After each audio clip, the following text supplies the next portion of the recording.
Assalamualaikum teman-teman. Saat ini sekitar jam 10 pagi dan saya sedang berangkat kerja. Dan kalau misalnya berangkat kerja itu naik kereta dari rumah sekitar 45 menit, dan sebelumnya dari rumah jalan kaki ke stasiun lalu dilanjutkan dengan naik kereta 45 menit. Nah, dari stasiun sebenarnya bisa naik bus sekitar 20 menit, tapi kadang-kadang saya juga jalan kaki ke perusahaan sekitar 10 menit untuk menikmati suasana di jalan. Nah, saya bekerja di salah satu kawasan industri. Nah, pada umumnya kawasan industri di sini tuh letaknya di pinggir kota dan agak jauh dari perumahan, sehingga sepi. Nah, ini salah satu hal yang menyenangkan yang saya nikmati adalah jalan kaki melewati kebun-kebun gandum. Nah, ini kalau kita lihat sepanjang jalan itu meluas terbentang ladang gandum yang sudah menguning, yang mungkin sebentar lagi siap untuk dipanen.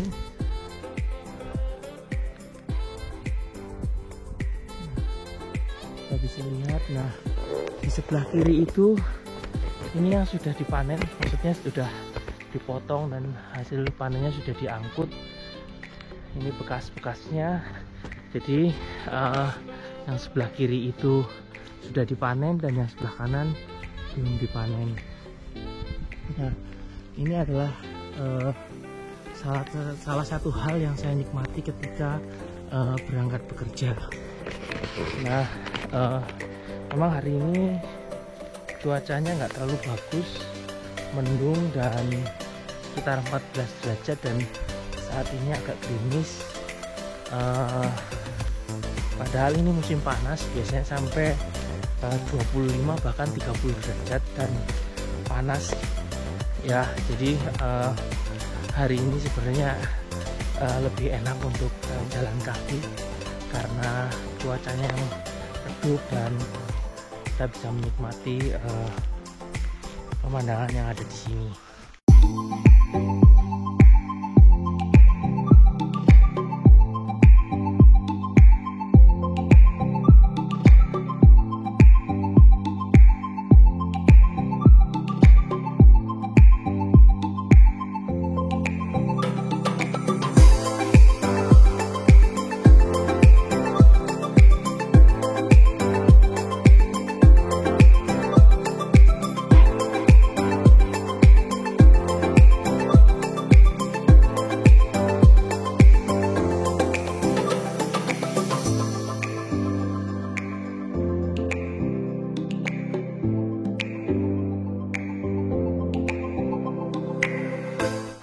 Di depan kawasan industrinya sudah mulai terlihat ada satu perusahaan yang sedang melakukan perluasan pembangunan dengan gedung barunya, dan di sini juga masih dengan ladang gandumnya. Nah, ini jalan yang tadi saya lalui.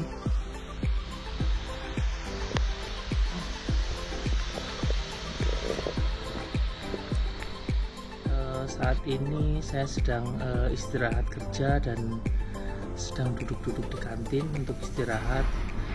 Jadi saya ingin mengajak teman-teman lihat-lihat fasilitas kantin yang ada di tempat saya bekerja.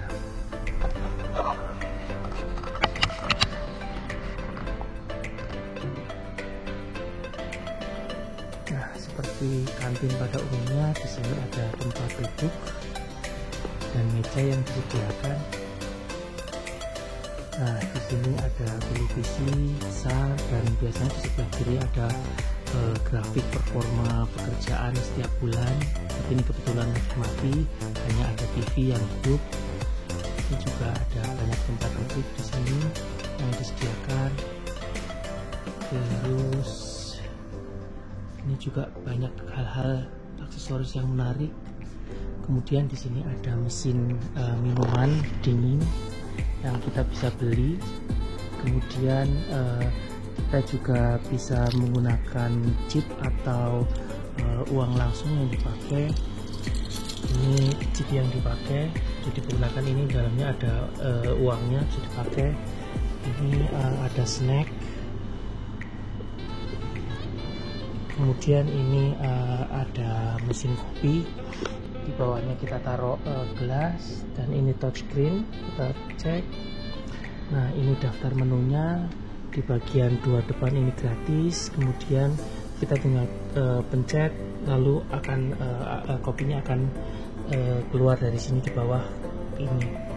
Ini kita bisa beli dan bisa menggunakan chip juga. Dengan chip ini bisa digunakan di sini, sama dengan yang lain bisa digunakan di sini. Kemudian ini tempat sampah. Nah, fasilitas yang lain di dapur juga kita hidupkan. Ini ada mesin penukar botol. Kemudian ini ada kulkas banyak besar. Kemudian ini ada microwave yang bisa kita pakai. Ini juga ada pemanggang. Kemudian ini daftar menu yang dipesan hari ini juga komplit. Di sini ada mesin cuci.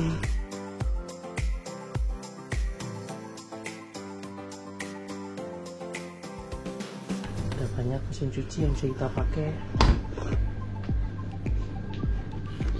Di sini fasilitas seperti gelas dan piring.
pulang kerja dan waktu menunjukkan pukul 20.30. Saya sedang menunggu bus untuk ke stasiun, dan dari stasiun nanti akan nyambung naik kereta ke kota tempat saya tinggal.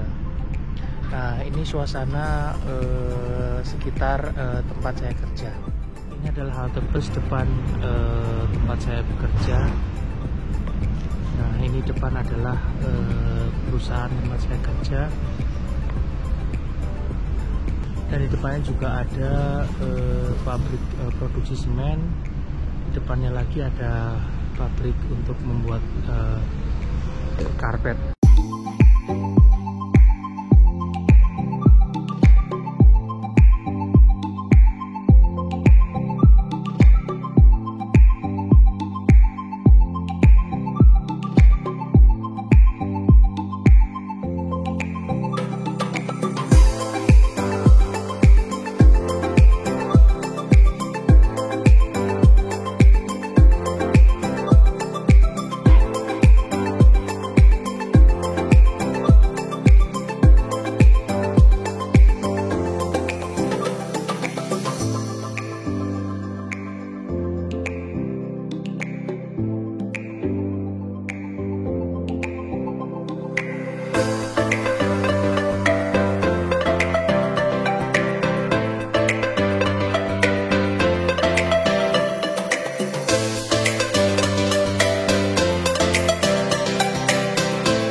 lanjut pakai bus lagi, jadi tambah lama perjalanan.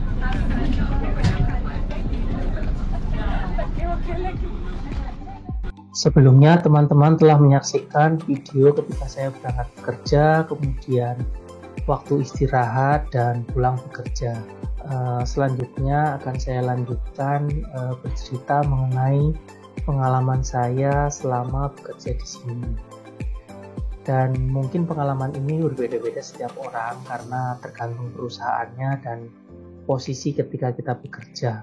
Mungkin pertanyaan pertama yang terlintas di benak teman-teman adalah ketika saat saya di kantin, kenapa sangat sepi? Hal itu karena di perusahaan saya masuknya berbeda-beda jamnya. Ada yang masuk jam 8 pagi, jam 9 pagi, jam 10, jam 11, jam 12, dan jam 1 siang. Dan bahkan ada yang malam, ada yang jam 10 malam, 11 malam, 12, bahkan ada yang jam 1 atau jam 2 dini hari. Nah, kebetulan saya masuk jam 11 pagi. Jadi tidak selalu jam 11 pagi, tapi rata-rata saya masuk jam 11 pagi.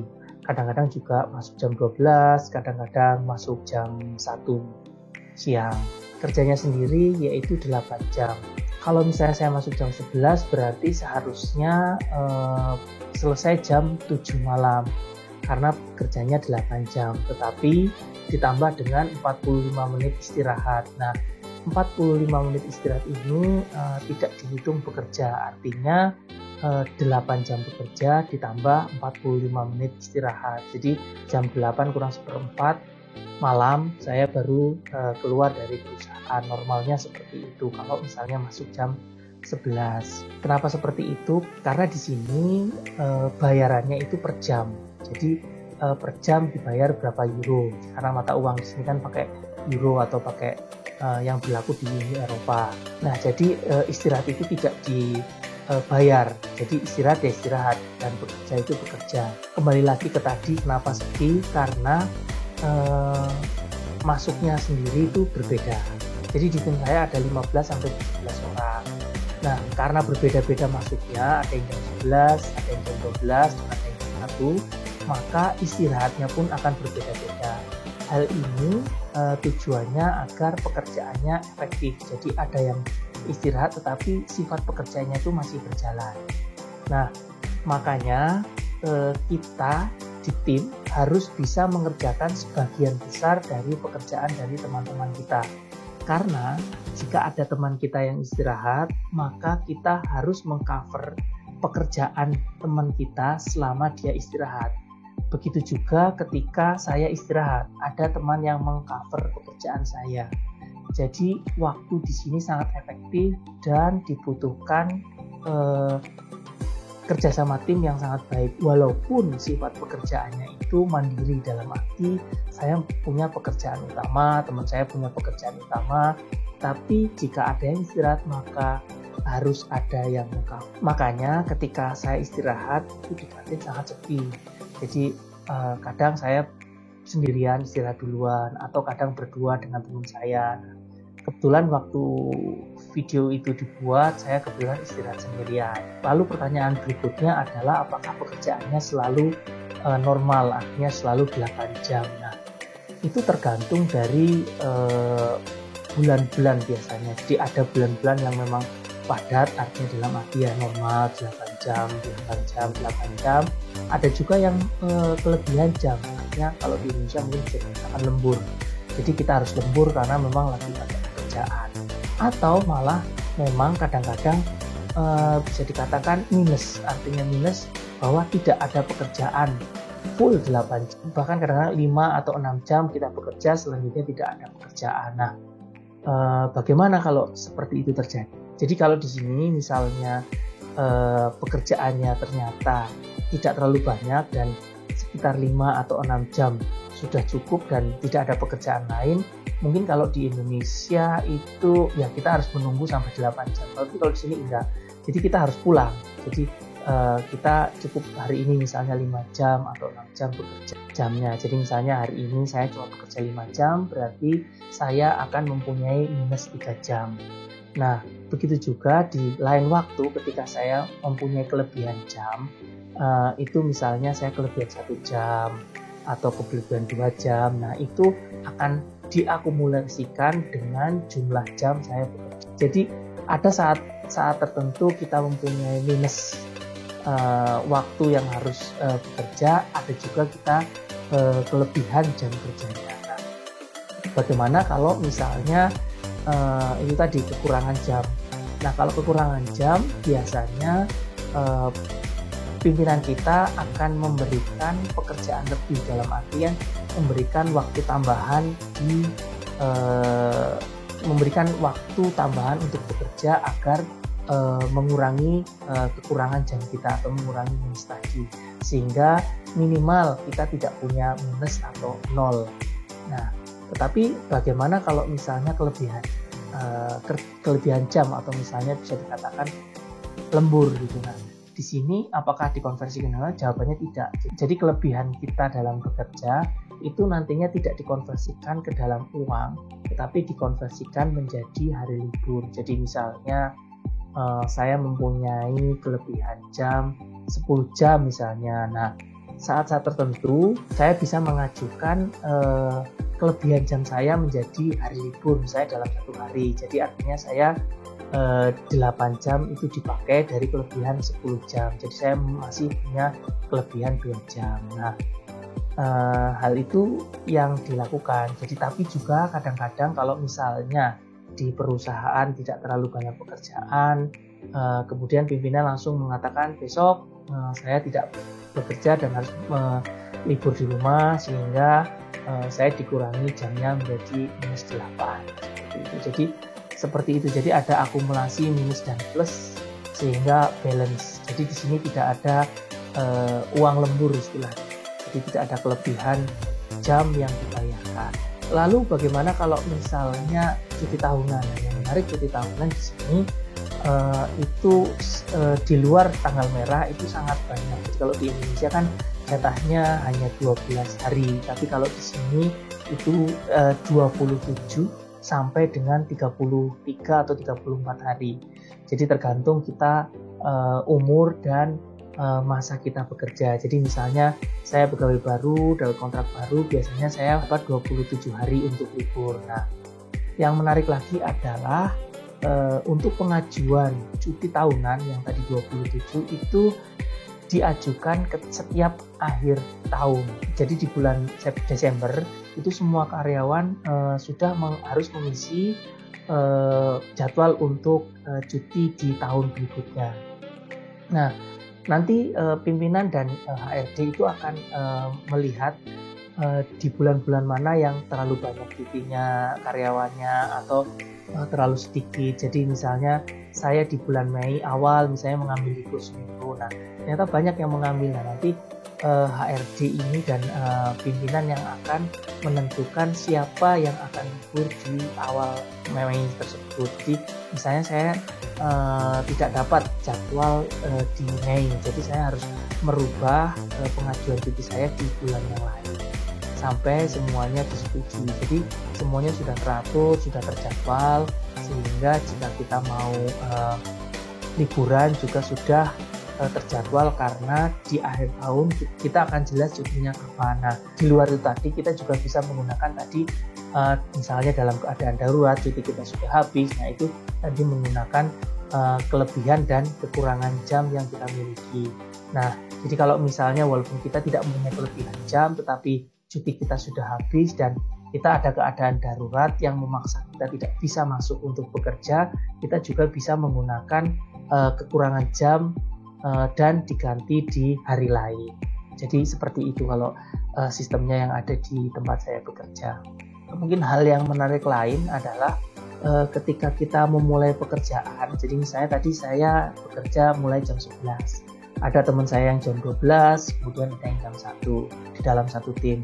Nah, nanti di jam 1 atau yang terakhir tadi jadwal masuk, kita semua dikumpulkan dahulu. Jadi kita ada briefing, kita akan membahas atau evaluasi sehari sebelumnya. Jadi sehari kemarin pekerjaan seperti apa, hasilnya seperti apa, nah ada nggak kesalahan yang kita lakukan atau performanya seperti apa, dan hari ini kita harus perbaikan seperti apa, terus kemudian pekerjaan apa yang harus kita kerjakan, seperti itu biasanya di briefing di awal ketika kita mau bekerja. Itu yang mungkin hal yang menarik, dan itu dilakukan setiap hari. Jadi kalau misalnya tidak ada masalah, biasanya paling cuma 5 menit dan hanya menyampaikan bahwa hasil kemarin performanya seperti apa. Tapi kalau memang misalnya kemarin ada masalah, itu agak panjang, sekitar kadang-kadang 15 menit bahkan bisa 20 menit. Nah itu untuk perbaikan kita di pekerjaan selanjutnya. Hal yang menarik lain menurut saya adalah manajer di perusahaan saya itu bisa melakukan semua pekerjaan. Itu yang menarik. Jadi dia bos, tapi tidak seperti bos dalam artian ketika misalnya tim kami memang tadi 15-17 orang, ternyata memang jatah banyak yang cuti, kemudian waktu itu ada yang cuti, terus ditambah misalnya ada yang sakit. Nah jadi, dan si pekerjaan ternyata banyak seperti itu. Nah kadang itu manajer tanpa kita minta bantuan atau apa, dia otomatis melihat bahwa hari ini kekurangan pekerja, jadi dia akan langsung membantu pekerjaan kita langsung. Dan itu juga hebatnya lagi bahwa beliau ini bisa mengerjakan semua pekerjaan, bahkan yang remeh-temeh atau yang biasa kita kerjakan. Jadi beliau ini juga bukan hanya di tataran yang di manajemen yang bisa mengerjakan, tapi pekerjaan teknis yang kita kerjakan itu beliau mau mengerjakan dan sangat gesit. Itu yang menurut saya hal yang menarik di sini gitu. Jadi ternyata seorang manajer itu bisa mengerjakan dari level bawah, pekerjaan dari level bawah sampai level atas, dia bisa mengcover semuanya. Jadi ketika ada pekerja yang tidak masuk atau kekurangan, itu dia juga bisa membantu hari itu juga, dan tanpa kita minta bantuan dia akan langsung bersedia membantu. Mungkin itu yang bagi saya sangat menarik. Mungkin pertanyaan selanjutnya adalah mengenai gaji. Jadi gaji di sini mungkin ya per bulan sama dengan di Indonesia, walaupun tadi dihitungnya kita per jam, dan juga di situ ada komponen asuransi, atau kalau misalnya di Indonesia seperti BPJS, ada dipotong uang pensiun, kemudian harus bayar pajak. Nah itu juga normal lah seperti di Indonesia sebenarnya komponen-komponen yang ada. Hanya saja memang yang menarik adalah ketika krisis. Jadi di sini sempat krisis konflik antara Rusia dan Ukraina, dan kemudian berpengaruh terhadap harga kebutuhan pokok yang sehari-hari, itu malah perusahaan menaikkan gaji kita. Jadi malah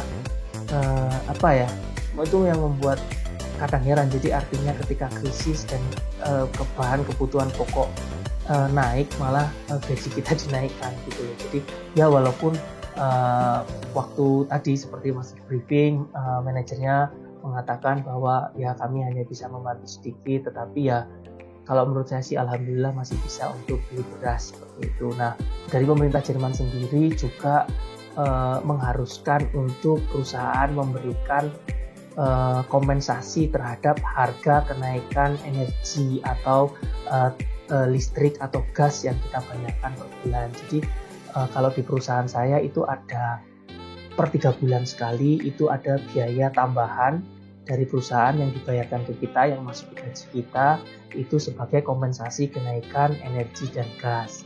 Nah kemudian yang komponen lain yang mungkin sangat bermanfaat adalah ada uang libur. Jadi di pertengahan di pertengahan tahun, yaitu sekitar bulan Juni atau Juli, kita mendapatkan namanya Urlaubgeld atau uang liburan. Jadi kita dapat uang liburan dari perusahaan yang bisa kita gunakan untuk liburan. Nah, itu juga hal yang menarik. Lalu kalau misalnya di Indonesia ada THR ketika menjelang Idul Fitri, Nah, kalau di sini karena hari besar agama yang dirayakan adalah Natal, maka menjelang Natal itu ada Weihnachtsgeld atau semacam THR-nya lah kalau di Indonesia. Jadi itu juga bisa kita dapatkan di akhir tahun. Kalau di Indonesia THR menjelang Lebaran, nah kita kalau Weihnachtsgeld itu didapatkan menjelang hari Natal. Lalu bagaimana tentang rekrutmen atau proses dari melamar pekerjaan? Jadi pada umumnya di sini ada dua cara. Pertama, kita direct atau langsung mendaftar ke perusahaan, atau kita juga bisa mencari agen pekerja untuk mendapatkan pekerjaan. Nah, semua ada kelebihan kekurangannya. Jadi kalau misalnya mendaftar di perusahaan juga belum tentu kita diterima karena saking banyaknya pendaftar. Tetapi kalau misalnya lewat agen agen pekerjaan, nah kita bisa cepat disalurkan, walaupun memang gaji yang kita terima tidak sebesar kalau misalnya dikontrak langsung di perusahaan. Nah, pengalaman saya sendiri, saya memang dulu melalui agen pekerjaan untuk disalurkan. Nah, kemudian perusahaan menganggap saya bekerja dengan baik sehingga saya disuruh untuk memutuskan kontrak dengan agen pekerjaan, dan secara formalitas harus mengajukan lamaran langsung ke perusahaan. Walaupun memang itu sebenarnya hanya formalitas karena perusahaan sudah ya istilahnya menjamin bahwa saya akan diterima itu karena sudah tahu kinerja saya seperti apa. Jadi waktu itu setelah saya memutuskan kontrak dengan agen, di bulan berikutnya saya langsung dapat kontrak langsung dari perusahaan, sehingga gaji yang diterima juga berbeda. Juga beberapa kelebihan fasilitas yang bisa saya dapatkan ketika saya mempunyai kontrak langsung dengan perusahaan dibandingkan dengan saya kontrak melalui agen. Tetapi ketika kita langsung dikontrak perusahaan, itu juga kita juga tidak bisa terus bersantai-santai, karena ketika kita mempunyai kontrak dengan perusahaan, itu kita ada masa percobaan.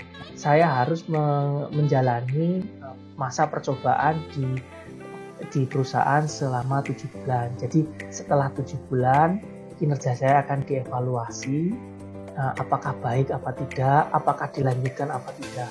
Nah, bukan berarti ini juga hanya formalitas, tapi pengalaman dari teman saya juga setelah masa percobaan 7 bulan ada yang langsung tidak diperpanjang. Jadi artinya ya dipersilahkan untuk keluar karena perusahaan tidak mau mengontrak. Jadi ya beratnya di sini adalah setiap hari kita tetap harus dievaluasi pekerjaannya.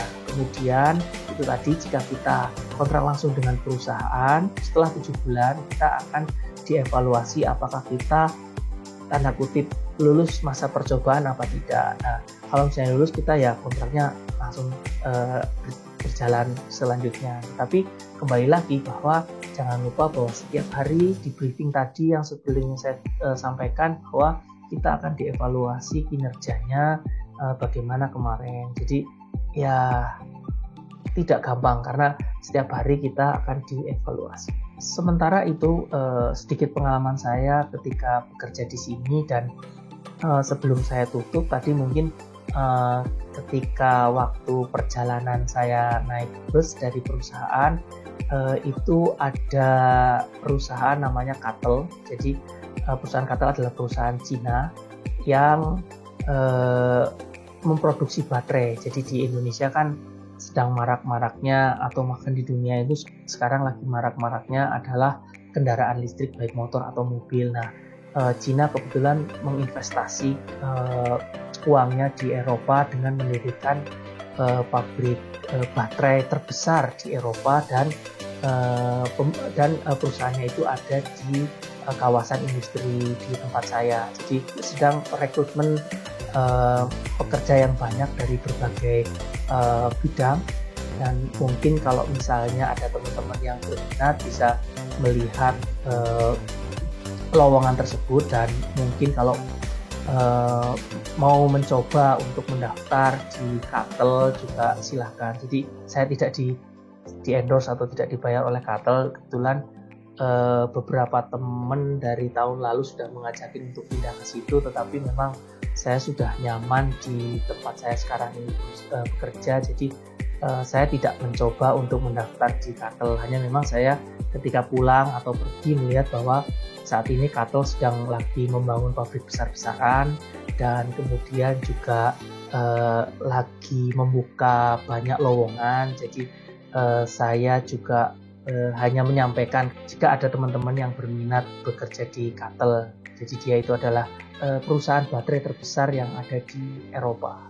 Mungkin itu yang dapat saya ceritakan mengenai sedikit pengalaman saya bekerja. Kembali lagi bahwa setiap orang punya pengalaman masing-masing tergantung dari tempat dia bekerja dan posisi dia ketika ada di perusahaan. Jika ada teman-teman yang masih penasaran dan ingin bertanya, silahkan tuliskan di kolom komentar. Sekali lagi terima kasih dan salam sehat selalu. Dan saya akhiri, Assalamualaikum warahmatullahi wabarakatuh.